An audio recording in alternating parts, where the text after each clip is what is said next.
మీరు కూడా ఉపయోగించుకుంటాగా ఎన్నో రోజులు చందాలు వేసుకొని ఈ గ్రౌండ్ లో మేము చందాలు వేసుకొని గ్రౌండ్ క్లీన్ చేసుకున్నాం. ఎవ్వరు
పీజీ కాలేజ్ గ్రౌండ్ వెంటనే పరిశుభ్రం చేయాలి.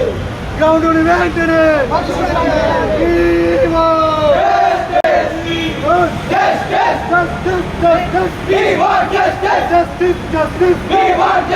విద్యార్థులకు న్యాయం లేని ప్రిన్సిపల్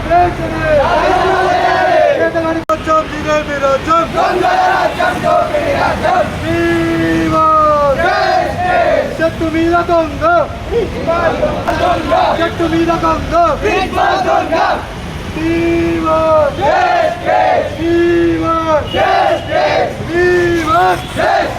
సెల్ ఫైనాన్స్ కోర్టులు వెంటనే విద్యార్థుల సమస్యలను వెంటనే పోలీస్ అన్న మేలుకో విద్యార్థులను ఆదుకో పోలీస్ అన్న మేలుకో విద్యార్థులను ఆదుకో పోలీస్ అన్న మేలుకో విద్యార్థులను ఆదుకో పోలీస్ అన్న మేలుకో విద్యార్థులను ఆదుకో పోలీస్ అన్నలకు మేము ఉపయోగం చేస్తున్నాం. మాకు దాదాపు చాలా సమస్యలు మా పీజీ కాలేజ్లో. మా పీజీ కాలేజ్ సమస్యలు పరిష్కరించడంలో మీరు కూడా మాకు సహాయం చేయాలని మేము కోరుకుంటున్నాం. అట్లా ఇందులో భాగంగానే మేము ఈ ధర్నా చేస్తున్నాం కాబట్టి మమ్మల్ని అడ్డుకోకుండా మీరు కొంచెం కోఆపరేట్ చేస్తే బాగుంటుంది. ఎందుకంటే మేము గత 2 సంవత్సరాల నుంచి మేము ఈ బాధాన్ని అనుభవిస్తున్నాం. కాబట్టి మీరు అర్థం చేసుకుంటారని మేము అనుకుంటున్నాం.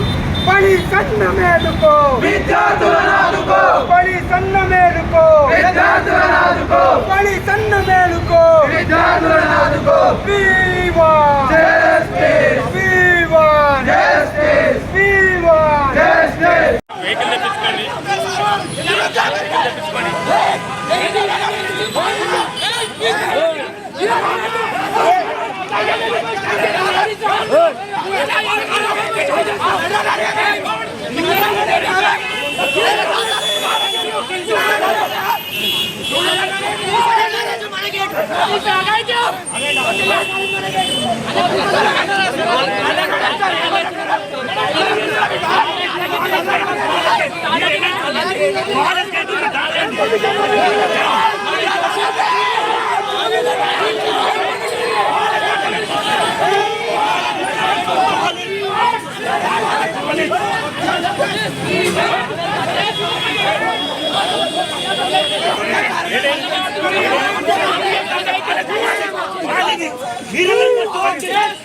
We want police down down, police down down, police down down, police down down, police down down, police down down, police down down, police down down, police down down, police down down, police down down, police.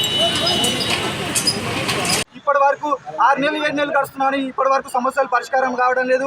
Me principal కూడా ఇంతకుముందు ఈ గ్రౌండ్ని private కాంట్రాక్టర్కి ఇస్తున్నాడు. Private కాంట్రాక్టర్కి ఇస్తే ABVP తిరగబడుతుంది, మేము ఎట్లని అడ్డుకుంటామని ఆ రోజు అడ్డుకున్నాం. ఈ గ్రౌండ్ని కాపాడినాం, private contractor పోకుండా ఏబీవీపీ కాపాడింది. అయినా సరే ఈ ప్రిన్సిపాల్ ఈ కాలేజ్ యాజమాన్యం తీసి ఈ కక్షపూరితంగా వ్యవహరిస్తూ ఈ గ్రౌండ్ని పరిశుభ్రించడం లేదు. మేము ఒకటే చెప్తున్నాం, ఈ ప్రిన్సిపాల్కైనా బీసీకైనా ప్రభుత్వానికైనా మా కాలేజీలో ఉన్న గ్రౌండ్ని కాలేజీలో ఉన్న సమస్యలను ప్రతి ఒక్కటి పరిష్కరించాలి. లేని ఏడల ఏబీవీపీ ఇంకా ఉధృతంగా సమస్యను ఉధృతం చేస్తుందని తెలియజేస్తున్నాం. ఇప్పుడు ఈ మధ్య కాలంలో జరిగింది మనం చూసుకున్నట్లయితే కాంగ్రెస్ ప్రభుత్వం వచ్చి 7 నెలలు అవుతుంది. 7 నెలలు మనకి ఇంత ముందు ఏం చెప్పిందంటే మా ప్రభుత్వం వస్తే ఈ సమస్యలను ప్రతి ఒక్కటి పరిష్కరిస్తున్నారు. ఈ ప్రభుత్వం వచ్చినప్పటి మనం చూస్తున్నాం ఏ సమస్య గురించి కూడా ఇంతవరకు పరిష్కారం కాలేదు. మన రేవంత్ రెడ్డి ఇంతకుముందు ఒక హామీ ఇచ్చిండు, మా ప్రభుత్వం వస్తే సమస్యలు ప్రతి ఒక్క సమస్యను పరిష్కరిస్తాను, యూనివర్సిటీలకు నిధులు ఇస్తాను అన్నాడు. ఇంతవరకు ఒక రూపాయి లేదు. 10,000 కోట్ల స్కాలర్షిప్లు పెండింగ్లో ఉన్నాయి. ఆ స్కాలర్షిప్లని కూడా విడుదల చేయలేదు. ఈ స్కాలర్షిప్లు విడుదల చేయకపోవడం వల్ల ఈ యూనివర్సిటీలు ఇలా విలవిలాడుతున్నాయి. ఇప్పటి వరకు తాత్కాలికంగా వీసీ ఉన్నాడు, ఖచ్చితమైన వీసీని ఇంతవరకు నియమించలేదు. ఖచ్చితంగా ఒక వీసీని కనుక నియమిస్తే ఈ సమస్యలు అనేది పరిష్కారం అవుతాయి. ఇది సంవత్సరం నుంచి పీజీ కాలేజీలో ఈ సమస్యలతోటి గుట్టుమిట్టులాడుతుంది. ఇంకా చూసినట్లయితే ఇక్కడ గర్ల్స్ హాస్టల్ కూడా నూతనంగా సంవత్సరం కిందట గర్ల్స్ హాస్టల్ ఇక్కడ ప్రారంభించడం జరిగింది. గర్ల్స్ హాస్టల్లో మనం జనవరి 26 నాడు గణతంత్ర దినోత్సవం నాడు అదే రోజున దుండగులు ఇక్కడికి రావడం జరిగింది. ఆ సమస్యలు ఉన్నాయని కూడా ఆ రోజు డీజీపీ మేడం చెప్పిన, ప్రియదర్శిని మేడం కూడా వచ్చి ఒక హామీ ఇచ్చింది, మీ సమస్యలు పరిష్కరిస్తాను. ఇంతవరకు ఇక్కడ ఏ సమస్యలు పరిష్కరించలేదు. నత్తనడకనే పనులు జరుగుతున్నాయి తప్ప పూర్తివంతంగా ఏ సమస్యలు జరిగిద్దని నమ్మకం ఉందా మరి? ఎందుకంటే ఒక పక్క డిఎస్సీ వాళ్ళు కూడా కొట్లాడుతున్నారు, గ్రూప్స్ వాళ్ళు కూడా, ఒక పక్క మీరు కొట్లాడుతున్నారు, జరిగిద్దని నమ్మకం ఉందా? మేమైతే ఒక నమ్మకంతో ఇన్ని రోజులు ప్రిన్సిపాల్కి బీసీకి లెటర్ ఇచ్చి ఒక ఏంటంటే సానుకూలంగా వ్యవహరిస్తారు, మా సమస్యను పరిష్కరిస్తారన్న ఉద్దేశంతో ఇన్ని రోజులు వేచి చూసినాం.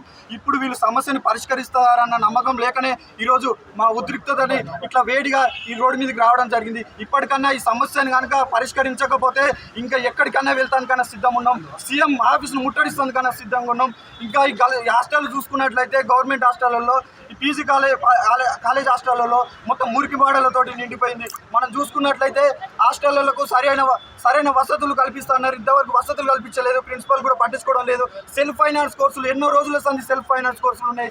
మనం చూసినట్లయితే ఎంకామ్, ఎంఎస్డబ్ల్యూ, మన డేటా సైన్స్ అన్నట్టు ఇట్లాంటి ఎన్నో కోర్సులు ఉన్నాయి. ఎంఎస్డబ్ల్యూ చూసుకున్నట్లయితే 20 సంవత్సరాలు అవుతుంది. ఏదైనా ఒక కోర్సు రెగ్యులర్ కావాలంటే 10 సంవత్సరాలు రెగ్యులర్ కావాలి. 20 సంవత్సరాలు అవుతున్నాయి ఎంఎస్డబ్ల్యూ కోర్సును రెగ్యులర్ చేయడం లేదు. 2022లో 40 సీట్లు ఉండే, ఇప్పుడు 60 సీట్లకి సీట్లు పెంచుతున్నారు. ఒక్క స్టూడెంట్ మీద 60,000 రూపాయలు 50,000 రూపాయలు వసూలు చేస్తున్నారు.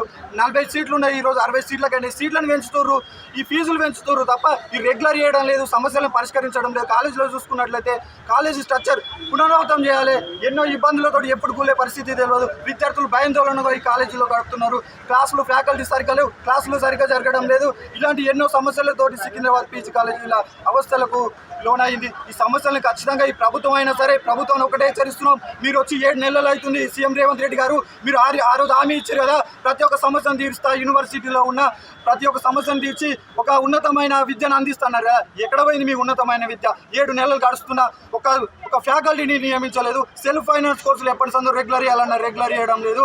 గర్ల్స్ హాస్టల్లో ఎప్పుడు ఏ టైంలో ఏమవుతుందో తెలియదు. అర్ధరాత్రి పూట ఇక్కడ హాస్పిటల్కి ఎక్కడికైనా వెళ్దామన్నా ఒక హాస్పిటల్ లేదు. ఒక అంబులెన్స్ సౌకర్యం ఇక్కడ కల్పించాలి.